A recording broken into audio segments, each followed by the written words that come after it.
saya rasa sudah dijelaskan dengan detail ya, apa itu antropometri, apa itu klinis, apa itu biokimia. Ya. Antropometri adalah bagaimana menegakkan status gizi seseorang dengan melihat dimensi dari tubuh. Bisa dengan tinggi badan, panjang badan, berat badan, atau kombinasi antara berat badan menurut umur, berat badan menurut tinggi badan,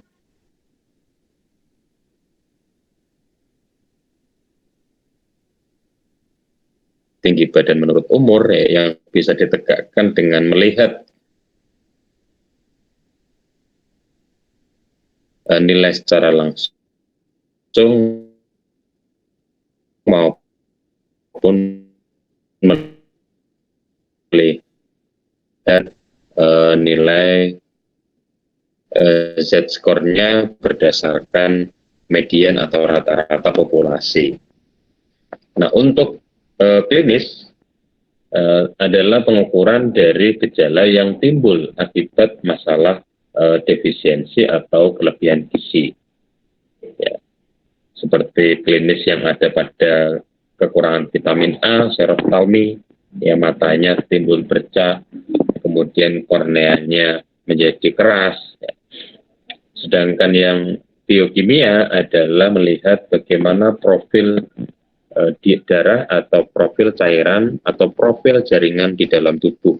Bisa dideteksi dengan pengambilan sampel darah atau sampel jaringan. Nah, di sini misalnya status kolesterol atau status trigliserida seseorang. Sedangkan yang tidak langsung, ya salah satunya adalah dengan survei konsumsi atau menilai konsumsi. Kenapa dikatakan tidak langsung? Karena dengan melihat konsumsi seseorang, kita hanya bisa memprediksi.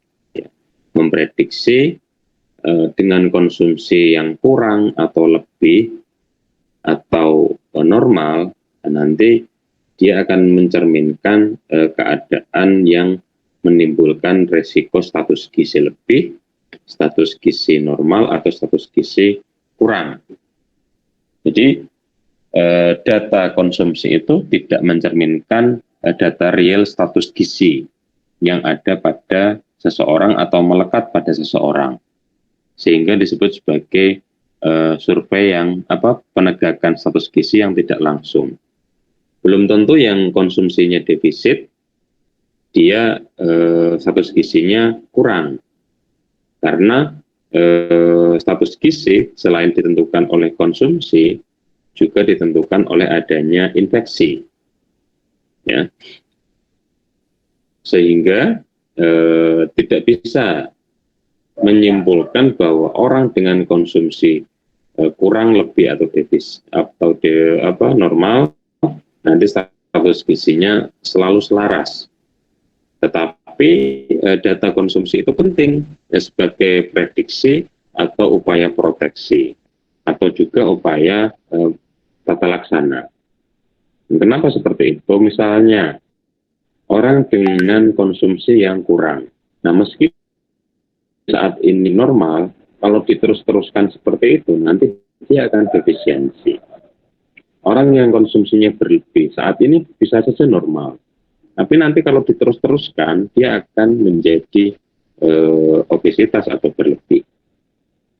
Nah, sehingga meskipun ini tidak langsung, tetapi ini adalah indikator yang penting untuk memprediksi status gizi seseorang. Kemudian ada tidak langsung yang lain adalah faktor ekologis. Ya. Faktor ekologis itu terkait dengan lingkungan, ketersediaan pangan. Ya. Kalau misalnya wilayahnya subur, prediksinya atau kemungkinannya atau dugaannya status gizinya akan baik misalnya, jika daerahnya adalah daerah pertanian. Tapi itu belum tentu mencerminkan status gizi yang real berlebih, karena untuk mendapatkan cerminan status gizi, dia akan dipengaruhi oleh komponen-komponen selain ekologi. Ya, salah satunya bagaimana dia konsumsi, bagaimana angka kejadian masalah penyakit atau infeksi. Itu Jadi survei konsumsi ini merupakan bagian dari penilaian status gizi secara tidak langsung. Suara saya masih bisa didengarkan dengan baik? Bisa, Pak. Masih, Pak. Masih, Pak. Baik, saya lanjutkan.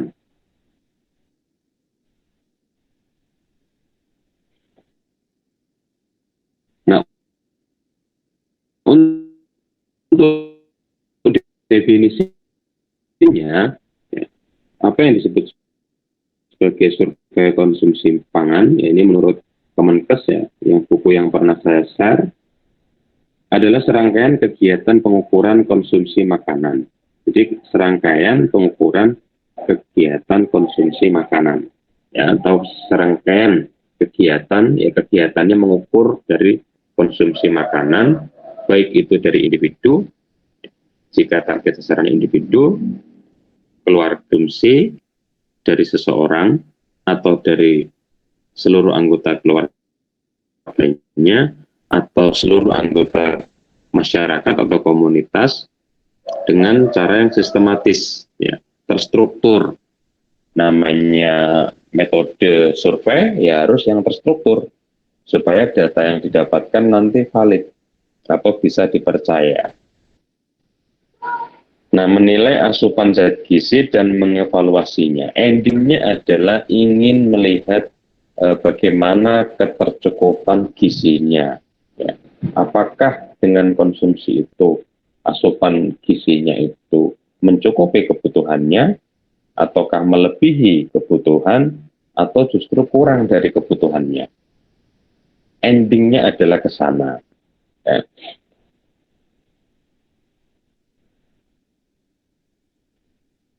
Dan ini merupakan rangkaian dari penilaian status gizi secara tidak langsung.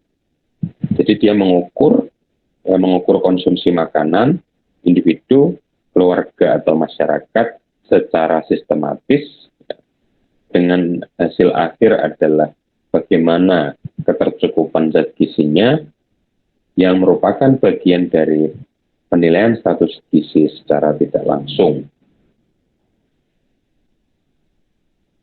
Nah, tujuan utamanya ya tadi ya, tujuan endingnya adalah untuk melihat gambaran dari konsumsi makanan, kemudian untuk melihat bagaimana ketercapaian asupan terhadap kebutuhan. Nah, ini bisa dilakukan ya secara kualitatif maupun kuantitatif. Kualitatif itu artinya kita hanya mendapatkan gambaran bagaimana habit atau kebiasaan konsumsinya.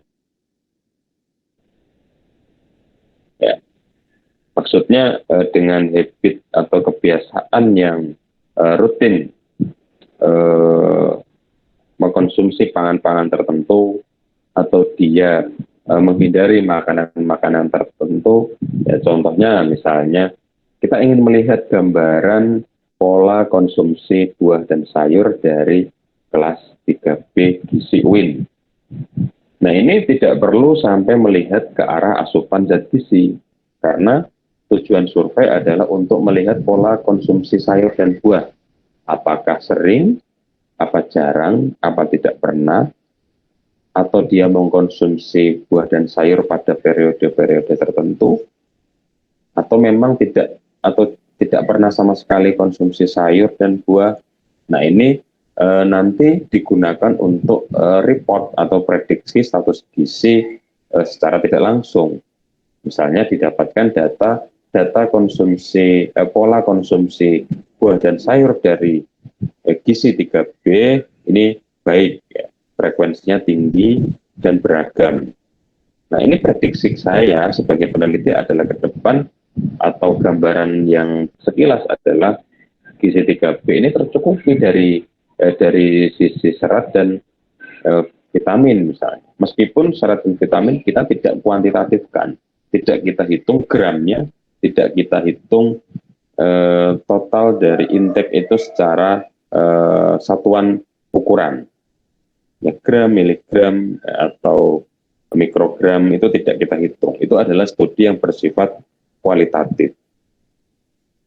Sedangkan yang kuantitatif, Nah, kita ingin melihat ya, melihat di dalam dari bahan makanan yang dikonsumsi sehari-hari ada zat gizi apa saja. Ya, kemudian kita ingin membandingkannya atau melihat kesesuaiannya dengan kebutuhan. Nah, dengan asupan zat gizi seperti ini dari makanan sehari atau makanan 2 hari atau makanan harian rata-rata, kira-kira bagaimana asupannya, bagaimana ketercukupannya. Nah, ini tujuan umum dari survei konsumsi pangan. Masih diikuti dengan jelas suara saya? Masih, Pak. Masih, Pak. Masih, Pak. Baik, saya lanjut. Jadi data survei ini tujuannya untuk apa? Jika dari Kementerian Kesehatan, tujuannya yang pertama adalah untuk melihat asupan zat gizi, baik mikro ataupun makro, untuk keperluan kebutuhan gizi atau untuk keperluan terapi defisiensi. Kemudian mengetahui jumlah makanan yang dikonsumsi. Jadi pada kondisi tertentu ada penelitian yang ingin melihat jadi makanan yang dikonsumsi masyarakat Indonesia itu seperti apa misalnya. Bagaimana konsumsi berasnya per kapita, bagaimana konsumsi susunya. Itu perlu survei konsumsi. Kemudian yang ketiga adalah untuk mengetahui kebiasaan makan individu. Masyarakat daerah Semarang dan sekitarnya itu habitnya bagaimana ya? Kebiasaannya bagaimana? Apakah suka mengkonsumsi makanan-makanan tradisional atau yang sekarang sudah mulai bergeser ke arah modern food atau fast food? Ya. Bagaimana gambarannya? Nah, ini bisa kita dapatkan dari survei konsumsi. Kemudian mengetahui kekerapan atau rutinitas dari konsumsi bahan makanan tertentu sebagai risiko timbulnya masalah gizi. Misalnya, sering apa tidak sih makan makanan sumber protein hewani? Kalau tidak, nanti kan bisa berisiko anemia atau kwashiorkor. Mungkin tidak, ya, itu terjadi. Nah, kita lihat, kita dapatkan survei dengan survei konsumsi makanan. Kemudian konsumsi makanan-makanan yang sumber oksalat atau sumber vita. Nah, ini akan menghambat penyerapan dari mineral. Nah, ini sering dilakukan apa tidak oleh masyarakat. Nah, ini kita bisa dapatkan dari survei konsumsi makanan. Kemudian mengetahui jumlah zat gizi sebagai fortifikan atau untuk fortifikasi dan jenis makanan pembawa untuk mengatasi defisiensi zat gizi. Misalnya kita mau memiliki program untuk meningkatkan asupan Fe. Nggak usah Fe ya, yang sudah berjalan itu vitamin A misalnya. Oh, ternyata populasi di Indonesia ini suka dengan, dia masih banyak yang defisiensi vitamin A. Bagaimana cara kita? Yaitu mencari bahan makanan yang rutin untuk dikonsumsi, kemudian di situ kita tempeli zat gizi fortifikan, yaitu vitamin A-nya. Makanan apa yang kira-kira rutin dikonsumsi ya? Kita lakukan survei, kita audit. Kita survei masyarakatnya, beras misalnya. Mungkin enggak beras diberi fortifikasi dengan vitamin A. Nanti warnanya jadi kuning, enggak suka rakyat. Apakah diberikan kepada terigu? Terigu nanti kalau kuning, padahal bikin roti itu butuh yang putih, kelihatan bersih, bagus, suka nggak rakyat? Nah, kemudian misalnya ke minyak goreng. Nah, minyak goreng ini ideal apa enggak? Warnanya kuning, oh iya masuk. Tapi nanti vitamin A itu rusak enggak dengan pemanasan? Nah, ini data-data ini diperoleh dari survei konsumsi makanan.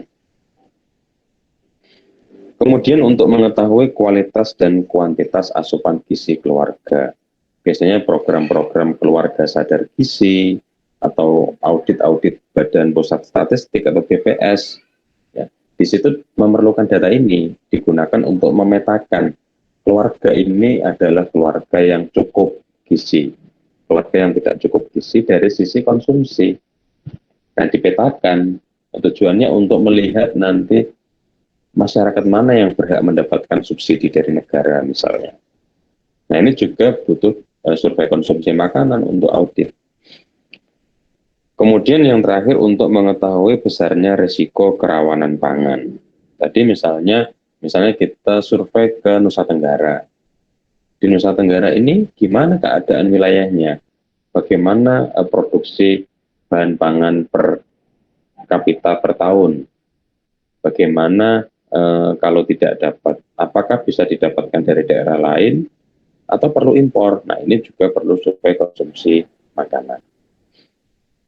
Itu tujuannya ya kalau menurut Menteri Kesehatan. Kalau yang saya kutip dari Gibson ya, sebenarnya ini juga mewakili yang keseluruhan tadi ya. Yang pertama adalah untuk membantu mengatasi masalah defisiensi gizi. Jadi dilakukan survei untuk melihat bagaimana pola konsumsi. Kalau memang dari sisi konsumsi ada defisiensi, ya berarti nanti kita berikan alternatif program. Yang kedua adalah untuk melengkapi data antropometrik. Nah, ini di beberapa penelitian yang termasuk skripsi, selain menilai status gizi, biasanya diwajibkan oleh dosennya untuk menilai bagaimana asupannya, nanti bagaimana komparasinya atau kaitannya atau korelasinya. Yang ketiga untuk memonitor perbaikan masalah gizi. Apakah misalnya kecukupan yodium sudah didapatkan oleh masyarakat Indonesia melalui garam, ya kita survei bagaimana penggunaan garam konsumsi. Kemudian yang terakhir untuk evaluasi sebuah program. Ya. Program misalnya pemberian makanan tambahan, apakah itu terlaksana dengan tepat atau tidak. Bantuan sosial, pemberian sembako, nah, ini bisa terserap dengan maksimal apa enggak ke semua keluarga. Kita lakukan survei konsumsi makanan. Baik, itu tadi ya gambaran dari survei konsumsi makanan, kemudian urgensinya atau kepentingannya, tujuannya itu untuk apa sih dilakukan survei konsumsi makanan. Kemudian yang ini saya tampilkan adalah klasifikasi atau pembagian metode survei berdasarkan yang pertama ini berdasarkan jenis data yang dikumpulkan. Ada yang data yang bersifat kualitatif tadi yang kualitatif itu hanya melihat gambaran pola konsumsi. Sedangkan yang kuantitatif melihat sampai ke arah gram bahan makanan sehingga endingnya adalah dikonversi menjadi data asupan zat gizi. Nah, untuk yang kualitatif ini ada metode food frequency atau frekuensi makanan atau sering disebut sebagai food frequency questionnaire FFQ. Nah, di sini nanti akan kita diskusikan dengan detail di pertemuan yang sesuai dengan RPS atau kita modif waktunya, tetapi tetap itu kita bahas tersendiri. Kemudian ada dietary history atau riwayat makanan, kemudian ada pendaftaran. Metode itu 1, 2, 3, itu 3 ya, bukan 4 ya. 3 itu, atau ada metode yang lain yang improvisasi, itu hanya mendapatkan data yang bersifat kualitatif. Tidak dapat data gram bahan makanan, sehingga tidak menerjemahkan ke cukup atau tidak asupan zat gizinya. Sedangkan yang kuantitatif, tadi yang didapatkan endingnya adalah data gram dari bahan makanan, sehingga kita bisa mendapatkan data ukuran status gizi asupannya, dan kita komparasi dengan kebutuhan, sehingga kita bisa menilai ketercukupan asupan zat gizi mikro maupun zat gizi makro. Jadi dua ini datanya, jenis data yang didapatkan yang berbeda, sehingga nanti interpretasinya berbeda. Kapan kita metode mana yang lebih baik? Tidak ada metode yang terbaik. Jadi tergantung tujuan dari survei itu dilakukan. Kalau tujuannya hanya melihat pola pola konsumsi atau gambaran konsumsi ya kualitatif saja. Kalau ingin mendapatkan data ketercukupan asupan zat gizi individu, keluarga atau masyarakat, ya pilih yang kuantitatif saja. Nah, kemudian ada modifikasi ya, kombinasi antara kualitatif dan kuantitatif yang di dalamnya ada pada metode semi FFQ ya, semi food frequency questionnaire. Nah, di sini nanti selain mendapatkan data pola gambaran juga mendapatkan data gram dari bahan makanan sehingga dua-duanya memungkinkan untuk diakses. Nah, masing-masing metode ini tentunya memiliki karakter yang berbeda-beda.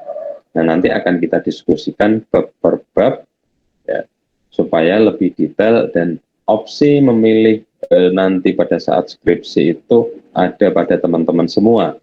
Mau menggunakan yang mana? Disesuaikan dengan tujuan dari penelitiannya.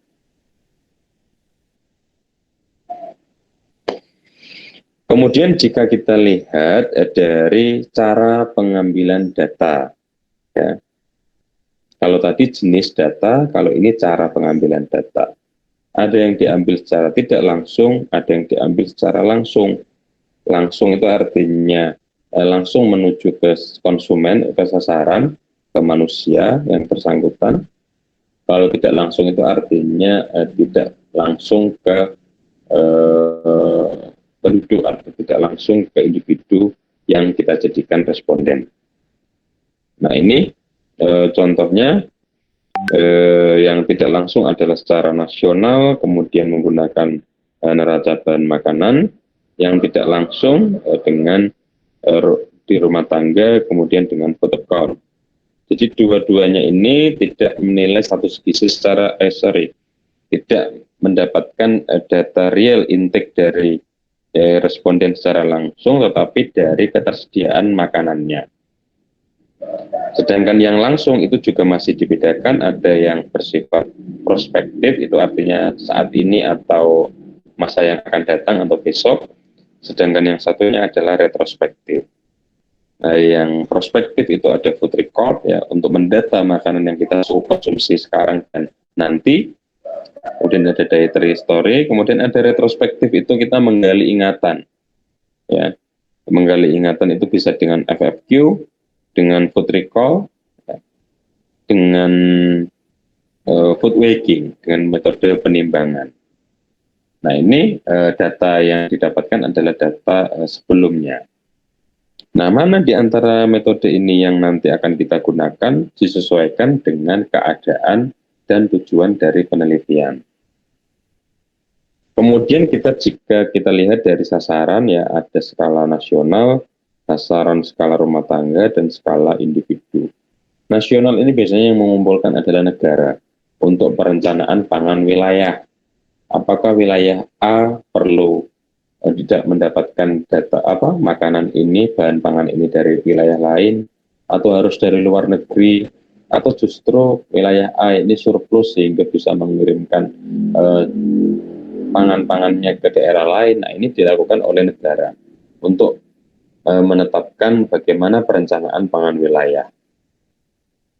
Kemudian jika skala rumah tangga ini juga biasanya dilakukan oleh negara untuk survei-survei yang berupa pemetaan per kapita ya, bagaimana pendapatan per kapita, konsumsi per kapita dari beras, dari susu, terutama produk-produk yang krusial. Nah, ini banyak dilakukan oleh Bappenas, BPS, kemudian Riskesdas.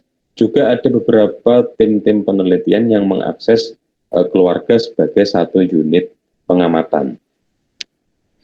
Kemudian yang ketiga adalah tingkat individu atau perorangan. Jadi data yang melekat pada individu itulah yang akan digali sebagai data konsumsi makanan. Ya. Kalau skalanya rumah tangga atau keluarga berarti keluarga itu satu kesatuan ya. Tidak bisa misalnya satu keluarga itu nanti kesimpulannya ada 1, 2, 3. Nggak bisa, jadi kesimpulannya hanya satu. Yaitu secara keseluruhan keluarga itu tercukupi atau tidak asupan gizinya. Tercukupi atau tidak konsumsi makanannya. dia baik apa tidak pola konsumsinya. Nah, itu satu keluarga. Kemudian yang individu memang membahas item per item, person to person, ya, orang per orang, sehingga sasarannya berbeda-beda. Jadi ada 3 klasifikasi ya. Yang pertama terkait dengan jenis data, ya, kualitatif dan kuantitatif, kemudian dengan caranya direct, langsung atau indirect, tidak langsung. Kemudian yang ketiga adalah sasarannya, apakah nasional skalanya, artinya atau regional wilayah, satu wilayah menjadi satu kesatuan, ataukah keluarga, satu keluarga menjadi satu unit sampel atau unit sampling, atau orang per orang, satu orang menjadi satu sampel. Nah, ini tergantung nanti tujuan penelitiannya seperti apa, tujuan surveinya seperti apa. Apakah suara saya masih bisa didengarkan dengan baik? Masih, Pak. Baik, saya lanjutkan. Nah, ini yang perlu dihindari. Jadi, pada saat kondisi seperti ini, yang saya sebutkan ini nanti, lebih baik tidak melakukan survei. Atau surveinya ditunda, atau diarahkan ke tempat yang tidak dalam kondisi seperti ini. Yang pertama adalah pada saat kondisi bencana alam. Misalnya terjadi letusan Gunung Merapi. Nah, masyarakat di lereng Gunung Merapi itu sebelum letusan dan setelah Gunung Merapi meletus, tentunya konsumsinya berbeda. Kalau kita ingin mendapatkan data rata-rata asupan harian yang rutin, yang mencerminkan gambaran dia selama ini, itu tidak akan tercapai. Karena saat ini kondisinya berbeda. Yang tadinya kecukupan makanannya sayur buah, peternakan cukup di lereng Gunung Merapi, tapi saat ada bencana dia di pengungsian misalnya. Dapatnya makanan-makanan instan, tentunya berbeda. Nah, ini nggak boleh atau dihindari atau ditunda dulu sampai keadaan pulih. Kecuali tujuannya adalah untuk melihat konsumsi saat bencana. Nah, ini beda lagi. Kemudian yang kedua, pada saat ini nomor 2 ini terkait dengan nomor 6 dan nomor 7, ya 2, 6, 7. Jadi ini pada saat musim kemarau panjang ya, paceklik mungkin terjadi. Ini juga tidak ideal melakukan survei pada populasi yang mengandalkan dari ketersediaan pangan wilayah. Misalnya di daerah-daerah tepi ya, yang dekat dengan hutan, kemudian dekat dengan area pertanian luas, yang jauh dari akses ketersediaan pangan, ya misalnya mohon maaf di daerah Indonesia Timur, di Papua itu akses untuk pangannya itu sulit, misalnya di daerah-daerah tepi rawa, tepi hutan, nah itu mengandalkan hasil alam. Nah di sini pada saat kemarau panjang dan itu dilakukan survei ya tidak tepat jika digunakan untuk menggambarkan asupan harian, rata-rata asupan harian yang rutin. Tetapi kalau tujuannya memang untuk mengakses pada saat paceklik itu, ya boleh, karena tujuannya sudah diberi judul untuk mengakses data pada saat itu. Tetapi kalau ingin melihat habit atau rutinitas itu tidak representatif, karena tidak menggambarkan kondisi yang biasanya dilakukan. Kemudian juga perlu menghindari yang nomor 3 itu pada saat ada syukuran atau selamatan atau perayaan-perayaan tertentu, misalnya pada saat ada hajatan ya, hajatan pernikahan, hajatan akikah, misalnya teman-teman mau survei ke orang atau tetangganya yang sedang hajatan dan dia makan besar, nah ini juga akan bias ya, akan tidak representatif karena pada saat rutinitas sebelumnya dia tidak ada itu, tentunya konsumsinya akan lebih banyak atau lebih atau justru malah terjadi over ya, melebihi konsumsi yang rutinitasnya. Nah ini dihindari, dicari hari pengambilan data survei di mana tidak terjadi atau tidak merayakan selamatan atau hajatan. Kemudian yang keempat adalah mengenai perayaan keagamaan. Jadi seperti pada saat Idul Adha, ya, daging banyak. Yang nggak ideal kalau survei konsumsi rutinitas, tetapi di hari itu atau di hari tasrik dagingnya masih banyak. Nah, ini nggak ideal untuk menggambarkan asupan rata-rata harian. Tetapi kalau memang tujuannya adalah survei untuk menilai konsumsi saat Idul Adha, ya boleh. Kalau tujuannya adalah untuk melihat potret konsumsi rata-rata harian, itu nggak bisa, karena nanti tidak representatif. Pada saat nyepi misalnya, nyepi di umat agama Hindu, itu kan membatasi semuanya. Nah, itu juga nggak boleh dijadikan sampel untuk pengambilan data konsumsi. Kemudian yang nomor 5, masalah puasa. Ya. Responden yang sedang puasa ya tidak ideal dijadikan database untuk melihat rata-rata asupan, kecuali dia puasa sepanjang tahun misalnya. Tapi kalau hanya puasa Senin, Kamis, kemudian teman-teman ngambil datanya di hari Senin, ya dia tidak representatif untuk menggambarkan data konsumsi rata-rata harian. Ramadan misalnya juga tidak tepat.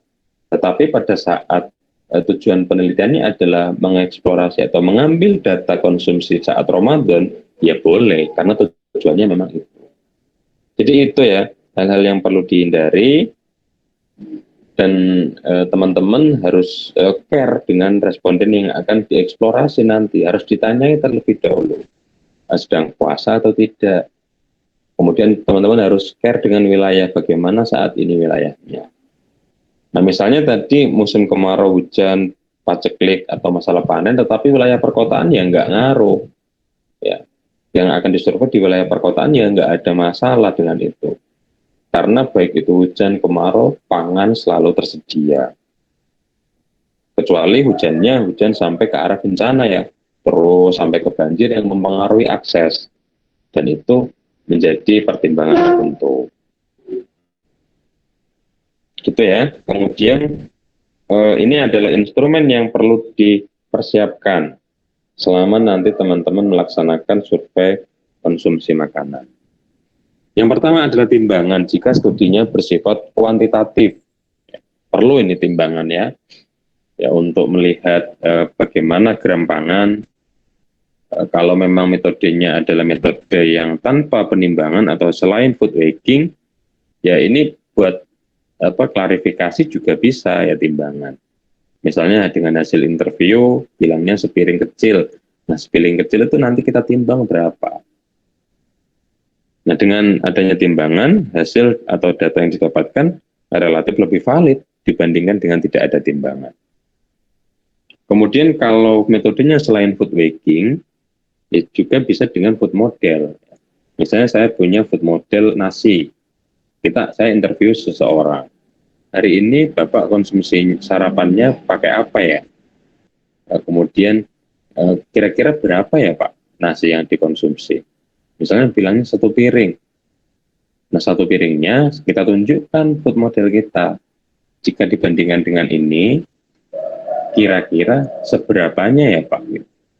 Dia akan bisa memberikan argumentasi dari hasil penafsiran yang dia lihat dari food model kita dan dibandingkan dengan makanan yang kemarin yang dikonsumsinya.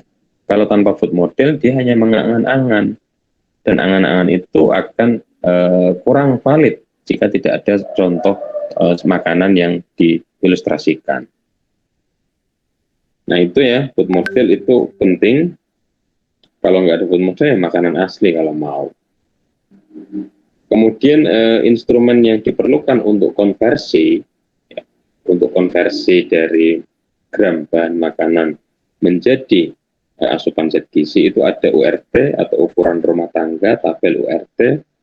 Ya, 1 URT dari nasi itu berapa, 1 URT dari sayur itu berapa. Konsep ini harus dipahami oleh teman-teman. Kemudian BDD atau berat yang dapat dimakan. Dari 100 gram wortel mentah yang dapat dimakan berapa? Nah, ini ada di tabel TKPI atau di KPM. Kemudian AKG juga harus update. Ya, karena nanti untuk melihat kecukupan bisa menggunakan perhitungan kebutuhan individu secara rumus atau dengan pendekatan AKG kalau itu komunitas. Kemudian juga kita harus diskusikan nanti ke depannya daftar-daftar konversi ya. Ada konversi penyerapan minyak, ada konversi mentah masak, ada daftar bahan makanan penukar, ada daftar kandungan dan gizi makanan jajanan. Jadi nanti instrumen kita ada TKPI, ada atau DKPM, kemudian ada jika tidak ada makanan di tabel di dalam TKPI, kita adu dari negara lain misalnya yang mirip. Atau pada saat pangan-pangan itu jajanan kemasan yang ada nutrition fact-nya, kita gali itu.